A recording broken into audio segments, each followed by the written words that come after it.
This episode contains discussions around addiction. Listener discretion is advised. Welcome to Stories of Hope, real honest stories of transformation, brought to you by Junction 42.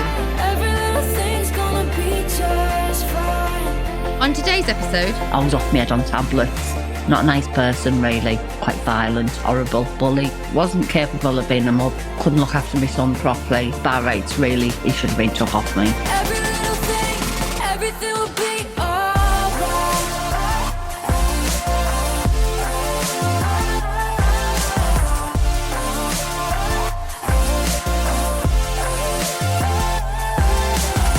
Hello and welcome to Stories of Hope.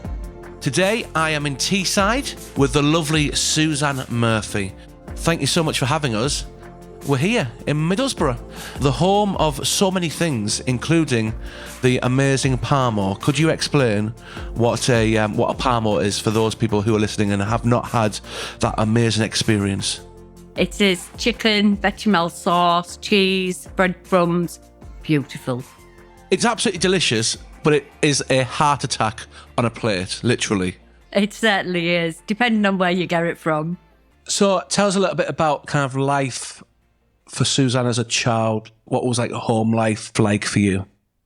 Well, I was a bit of a nightmare, apparently. I think I was one of those kids who we couldn't take anywhere. No one would mind me. Bit of a wrong one. Why would you say that? It's not that I remember, it's just that I was told it. Oh. I know, yeah, but you know what? I've got over that now. So like family life, were you like happy? It was all right, I suppose. My mum and dad separated when I was about 11, 12, and then they ended up staying with my dad predominantly. But I used to get sent to my nana's, then when she got sick, and maybe other nanas, and then back to my dad's. You travelled around a lot. You were passed back and forth. Yeah, I never really ever felt settled, to be honest. And I was one of those kids when I got to about 14 and there I'd just hitchhike. I'd just get bored in maths and think, oh, do you know what? I'll go to London this afternoon. And I used to scalp plait people's hair at school and get 10 bob each for doing it. So at dinner time, I'd go home, get myself packed a Kit Kat and then think, yeah, I'll just hitchhike to London. What's the furthest you've hitchhiked to? All around Europe. Really? Yeah, Germany. You probably couldn't do that these days, could you? Oh, you couldn't do it now. No, I'd kill my son if he tried to do out like that. But just had no fear. And I think that years ago as well, it was a lot more safer. You were a free-spirited child. Oh, well, I was given medication as a kid. Oh, wait. Yeah. You know, this stuff, it's banned now. What, like sleeping gas or something? Yeah, it actually was. It was like horrible, but I can't remember the name of it. It was medicine, pink, thick, horrible stuff, right? And I could have a spoonful of it. And then within about 15 minutes, I'd be asleep in front of the fire. Now, a big part of your life is your work. You work for an amazing charity. Can you tell us just a little bit about that? Yeah, Hepatitis C Trust. And what's your role? I'm a peer project manager, so I manage the project which covers the northeastern Cumbria area. Okay. So basically I manage some staff and we've got a really brilliant team of volunteer peers. My cousin had hepatitis when she was a teenager and we were told to stay away. And I think she had hepatitis A or hepatitis B. But that is the extent of my knowledge of what hepatitis is. I know it's something to do with your liver. Yeah, it's inflammation of the liver. It's a virus and hepatitis C is a blood-borne virus. Okay. So she probably had hepatitis A, which is really, really common. We deal with hepatitis C, sometimes hepatitis B, but we've more focused on hepatitis C. And it can be symptomless for up to 30 years. Wow. And by the time people are getting diagnosed, there's a lot of damage. There's cirrhosis, there could be liver cancers and death. Where's the need coming from with the people who you deal with? Previous to 1980, I can't remember the exact date, there wasn't a name for this virus. It's only like a relatively new named virus, and there was no information. So these patients set up an organisation as a like support and to find out information for themselves. And then they realised that there was a lot more people getting diagnosed and needed support. So how do you actually get hepatitis C? The ways you contract it is predominantly through injecting drug users and equipment and things like that. Right.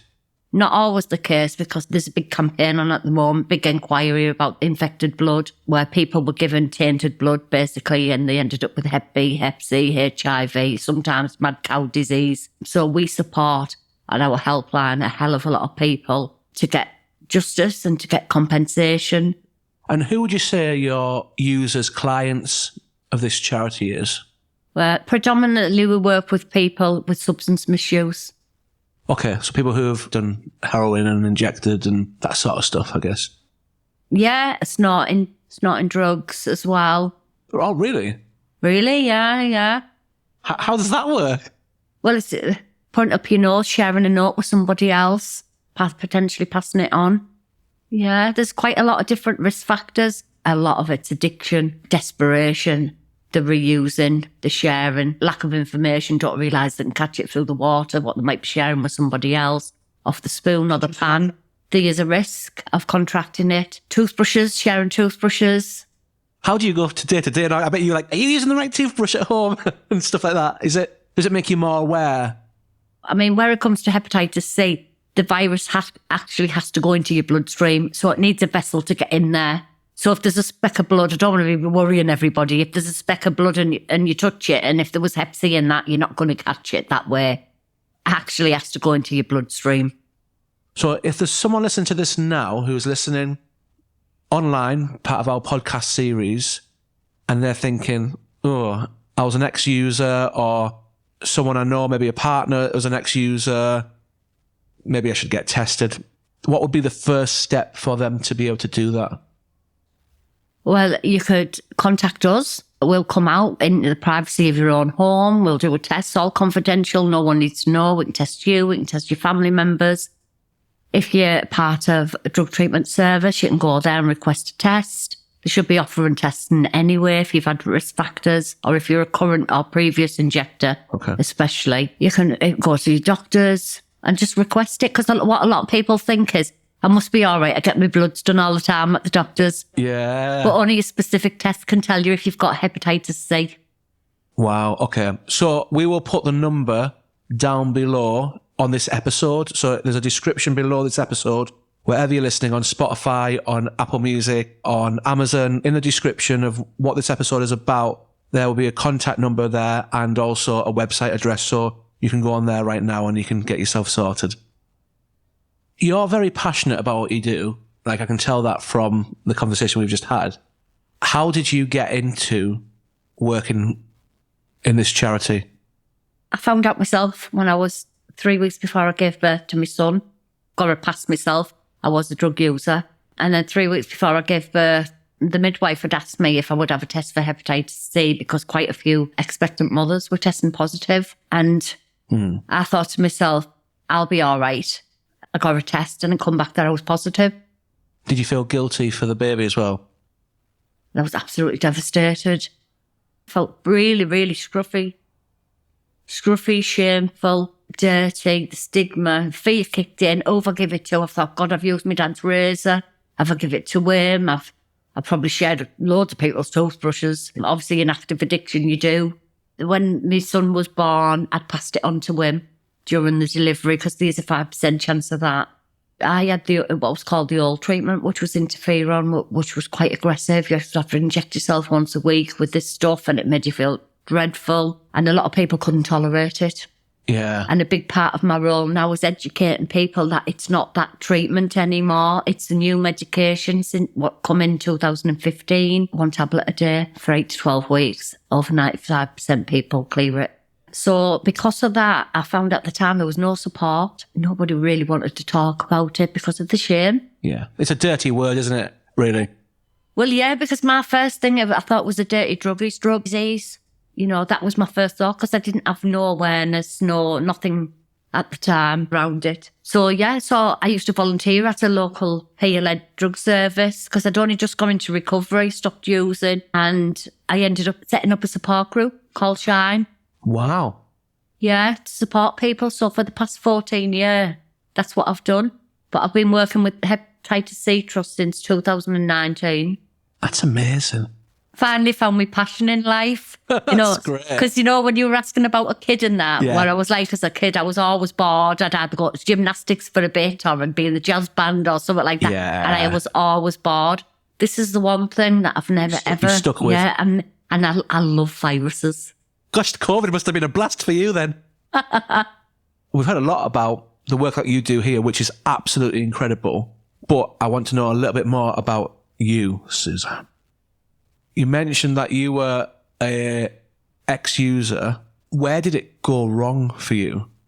I think a lot of it was trauma. I was in a relationship with somebody who was a lot older than me, and it was very violent, very abusive, sexually, physically, emotionally.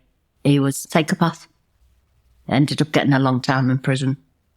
It affected me, damaged me a lot, but you know what? I didn't really realise till years later, looking back, that I had post-traumatic stress disorder.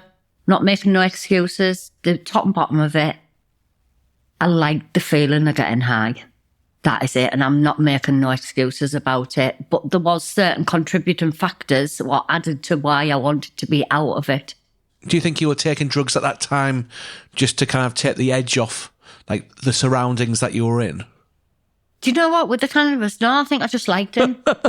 Yeah. I haven't really got an excuse for it. You know, it was the first thing I picked up and it was the last thing I put down. But it just progressed. Party scene, ecstasy, loved him. And that was the truth of it. So I've never smoked. This is me. I've never taken drugs in my life. I've not even smoked cannabis. Here's what I think addiction is like. I think addiction is when you're driving along and you're going, oh, I could just have a Big Mac. I love that sauce on that Big Mac. And you're craving for that Big Mac sauce all day or McDonald's. And then when you get it, you're like, I'm not going to have any more Big Macs. I feel fat. And the next day, you think, oh, God, can I just... No, I can't. Oh, go on then. I guess, is that what addiction is like? Is that what drugs do? Well, nobody starts out, does they, wanting to be addicted? No. They're just doing it recreationally, having a good time. And that just gets more and more and more to the end. By the end of your addiction or wherever, you're in a place where you have to use and it's not doing anything for you. All it's doing is stopping you feel bad till you have to use again.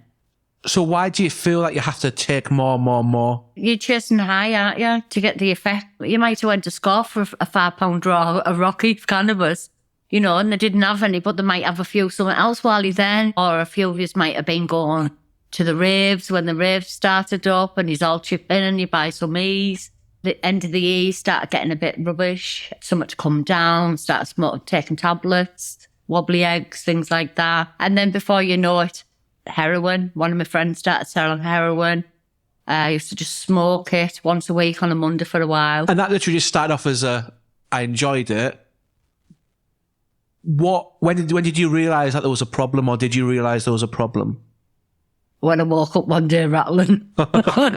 Yeah.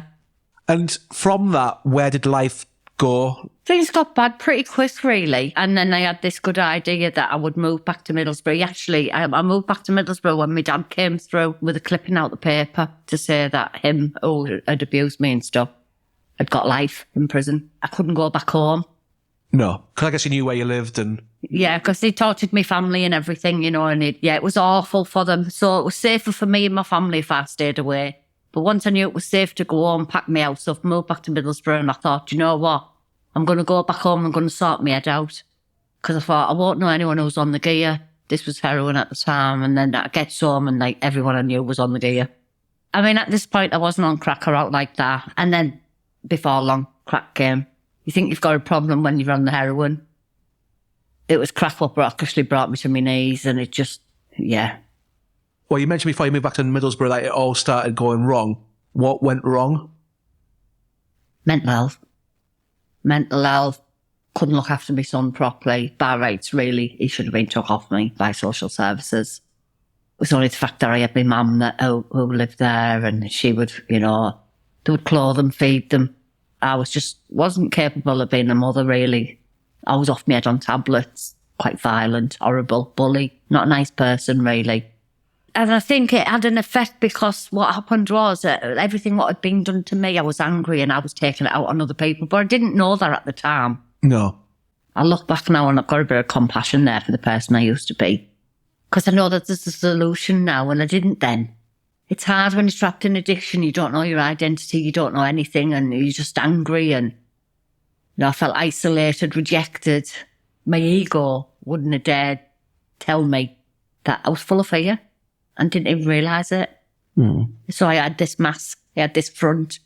I don't know what I thought I was. I was that 7 stone ring and wet knocking fellas out. And it's just, honestly, you just think, I'm a grip woman.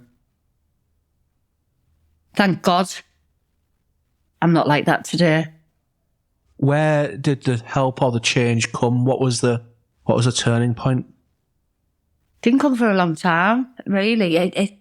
I tried and get clean. I remember, things got really bad.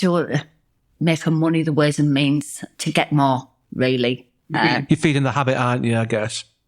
Feeding the habit, doing what I needed to do to get my money, and it got to the point where I was homeless, and people were saying to my sister and family and that, "Oh, I didn't stay at your Susanne," and I remember my sister come looking for me, took me to her house. She was working at a local drug service at the time.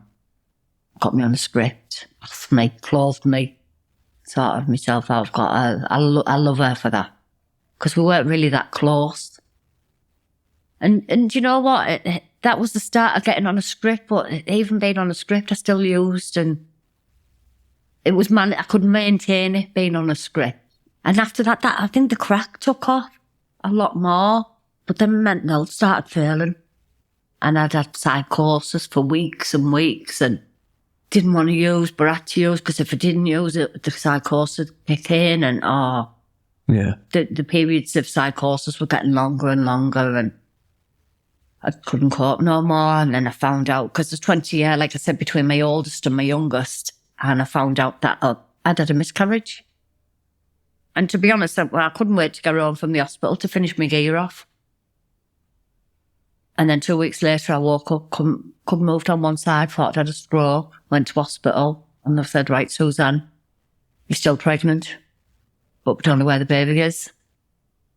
Thought it might be in my fallopian tube. And it was 13th of February 2008, and I had to wait till the next day to have a scan. So I stayed in hospital overnight. About 12 o'clock that night, got out of bed, went down to chapel. Wasn't a Christian or anything like that. I just hit my knees and I prayed. And I absolutely just was like, "Lord, help me." And then I had a scan next day, found out I was 9.5 weeks pregnant. The baby what I'd lost was a twin. And that was my son, what I've got today. And I've never used heroin and crack since. That's amazing. Sorry, I'm getting emotional here. Oh, man. Because the thing was, something like that, for me to start to believe in something, had to be massive. It really did. I questioned everything. I believe God delivered me from my heroin and crack addiction. I'd start to go to NA, Narcotics Anonymous. And to be honest, at the time, I went to anything with the A on the end because I just didn't want to use no more. Here's a question for you. What could someone have done to help you get out of that situation? What could they have done for you at that time? Truthfully, probably nothing. Probably nothing. Because you have to get to that point yourself. When somebody's ready, that's the time. But until that person is at that point of being ready, still being there. I mean, my son's dad, we split up. My youngest son's dad, we split up because when I found out I was pregnant and got into recovery, he still struggled. So he was using as well? Yeah, we were using together, and then obviously we ended up, because I got into recovery and turned my life around and everything. So we ended up splitting up, but he's one of my best friends. He still struggles, but I support him. To be honest, sometimes you just think, "Oh, do one, will you? I can't be doing with him." Do you know what I mean? But then then I'll never forget where I've come from. You're in that same position. I'm sure your sister and your family are thinking, "Oh, Susanne, what are you doing?" If there is someone listening to this now who has been in the same situation as you, and they're thinking, I've gone to all the groups, I've taken the stuff that I should be taking, this isn't really happening, like I'm still here. What advice would you give them? Get in touch with us, come and volunteer with us, turn your life around. Your journey and your story could come across to people listening like a bit of a fairy tale. You pray to God, and then suddenly, wham bam, after all those years of addiction, all those issues, they've all gone away. But I'm guessing there was probably still quite a lot of hard work and a process to follow for you to make sure that you didn't relapse and for you to deal with some of those other issues that obviously we've talked about. How did you make sure that you didn't put yourself in those situations again? Well, when I said to you that I went to NA, Narcotics Anonymous, there's step 3, and it's hand your will and your life over to the care of God of your own understanding. It's an abstinence-based program, so no alcohol, no nothing. And what I would do, I would go, and then sometimes I'd have 2 halves of lager, and then have to go back and start all over again. I'd done step 3 a couple of times, and then I remember sitting in a meeting one time, just looking around the room, and I remember thinking, if I don't do something, I'm going to start using. I didn't realise at the time that I was spiritually sick as well as mentally. And I remember saying, I want to sponsor, and I want it from Liverpool. I'd never even been at Liverpool. So it was all like me. And someone just said, give me a number when you get what you're given. And I phoned this woman up, and when she answered, she had a Scouse accent. So I remember going up, doing some work with her. So I ended up sponsoring her. And I was due to do my step 3. And this time, there was something different. I took ages, hitting my knees and saying the prayer. Because the 2 times previous, I'd just like hit my knees, said the prayer, now it happened. But this time, something was different. And I remember going, yeah, this is a big deal. This has got this, And eventually I did it. And something happened. Looking back now, what do you think it was? Well, I didn't realise she was a Christian. She didn't tell me. But I wanted what she had. What she had, but I didn't know what she had. And I didn't know how to get it. Wow. And she didn't tell me how to get it. She didn't tell me she was a Christian till further down the line. And it just so happened that somebody invited me to a lunch club what fed the homeless. And while I was there was a lady there called Linda, and she was talking. And I remember standing there with my arms folded, looking at her, thinking, sussing her out. And then afterwards, I was asking her questions, and I was like, well, what about this then? What about that then? What about that? And then she answered all my questions, and she invited me to church on the Sunday. That must have been like a really big deal for you, like to kind of go along to somewhere that you didn't know. You didn't know what sort of reception you were going to get. What was your first impressions? Do you know what? I just met some wonderful people who didn't want anything of me, just wanted to... No judgmental. No, just love me. They just embraced me. Absolutely love them. I haven't seen them for a while because I'm busy. New relationship, and you know what that's like. I'm lucky enough he works for the Trust, FC Trust as well, but over in Liverpool, so we do alternative weekends. Some people might feel like, obviously, with where they're at the moment, that they've written themselves off. Oh, never! You never ever. Honestly, no one's ever too far gone to be wrote off. The amount of people who we work with and support and have turned their lives around. We've all got a future, regardless. Doesn't matter who you are or what you've done. You know what? It's about putting the graft in. Stop, get off your pity pot. Put the graft in. Turn your life around. And you can have a good life. What does the future hold for you now, do you think? I can actually say I'm quite hopeful about my future. I've got a good life. I love my job. Love my family. Love my partner. People actually love me now.